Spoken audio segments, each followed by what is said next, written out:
House speaker mic Johnson দাবি করেছেন, বিতর্কে সাবেক প্রেসিডেন্ট ডোনাল্ড ট্রাম্পের যোগ্যতা স্পষ্টভাবে প্রমাণিত হয়েছে। হাউস রিপাবলিকানদের এই নেতা বলেন, বিতর্ক জুড়ে বিষয় ভিত্তিক ও সময়োপযোগী অবস্থানের দিক দিয়ে প্রেসিডেন্ট জো বাইডেনের চেয়ে অনেক বেশি এগিয়ে ছিলেন ট্রাম্প। এদিকে বাইডেনকে জিজ্ঞাসাবাদের অডিও টেপ হাউসে হস্তান্তর করতে অ্যাটর্নি জেনারেল মেরিক গারল্যান্ডের বিরুদ্ধে মামলা করার ঘোষণা দিয়েছে হাউস স্পিকার জনসন। নভেম্বরে প্রেসিডেন্ট নির্বাচনকে সামনে রেখে বৃহস্পতিবার রাতে প্রতিদ্বন্দ্বী রিপাবলিকান প্রার্থী ও সাবেক প্রেসিডেন্ট ডোনাল্ড ট্রাম্পের সঙ্গে বিতর্কে মোটেও ভালো করেননি প্রেসিডেন্ট জো বাইডেন। অ্যাটলান্টায় সিএনএন স্টুডিওর এই আলোচিত বিতর্কের পর তাৎক্ষণিক জরিপে দেখা গেছে বিতর্কে জয়ী হয়েছেন ট্রাম্প।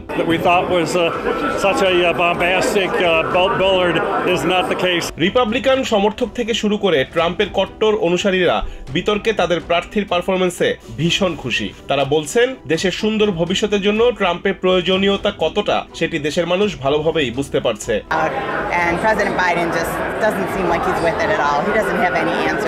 বিতর্কে বাইডেন ভালো করতে পারেননি বলে তার নিজ দল ডেমোক্রেটিক পার্টির মধ্যেই আলোচনা চলছে। এই নিয়ে ডেমোক্রেটদের অনেকে হতাশা প্রকাশ করেছেন। বিতর্কে দুই প্রার্থীর মধ্যে তুলনামূলকভাবে ট্রাম্পের ভালো করার বিষয়ে একমত হাউসের আইন প্রণেতারা। Joe Biden just collapsed. He dissolved his candidacy and now we'll get ready to run against Harris. জর্জিয়ার Republican congresswoman Marjorie Taylor Greene বলেন, গুরুত্বপূর্ণ একটি দায়িত্ব পালনের ক্ষেত্রে বাইডেনের বয়স বাধা জেনেও তাকেই প্রার্থী হিসেবে অটুট রাখাটা ডেমোক্রেটদের জন্য লজ্জাজনক।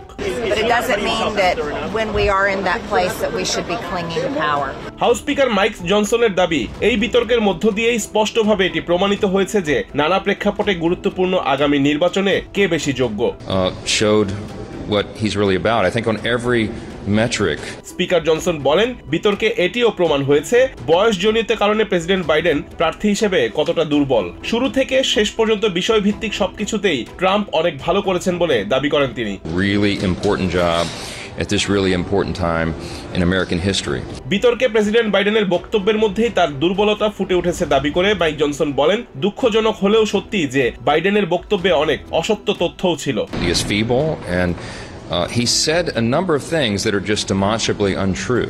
প্রেসিডেন্ট বাইডেন বিতর্কে রাখা বক্তব্যে দাবি করেন, তিনি ক্ষমতায় থাকতে কোনো সেনা সদস্য দেশের বাইরে দায়িত্ব পালন করা অবস্থায় মারা যায়নি। As long as he's been president. Obviously that is not true. প্রেসিডেন্টের এমন তথ্য সঠিক নয় দাবি করে এর সপক্ষে আফগানিস্তান থেকে সেনা প্রত্যাহারের সময় নিহত 13 সেনা সদস্যের নাম সংবাদ সম্মেলনে পড়ে শোনান house speaker. 13 names by way of example that he seems to have forgotten already.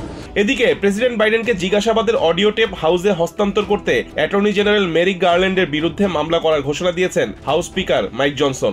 Examination and questioning of President Biden, we have to make sure the transcript. তিনি জানান, বাইডেনকে জিজ্ঞাসাবাদ সম্পর্কিত সরবরাহ করা ট্রান্সক্রিপ্টের তথ্যের সঙ্গে প্রেসিডেন্ট বাইডেনের কণ্ঠস্বরের মিল রয়েছে কিনা সেটি যাচাই করতে জাস্টিস ডিপার্টমেন্টের কাছে অডিও টেপ চেয়েও পাননি তারা। বাধ্য হয়ে এই কারণে সোমবার আদালতের হস্তক্ষেপ চাওয়া হবে বলে জানান house speaker. We are going to go pursue and execute upon that subpoena. Rizwan Kader, TBN 24 news desk. New York থেকে সম্প্রচারিত TBN 24 টেলিভিশন বিশ্বজুড়ে বাঙালির কণ্ঠস্বর।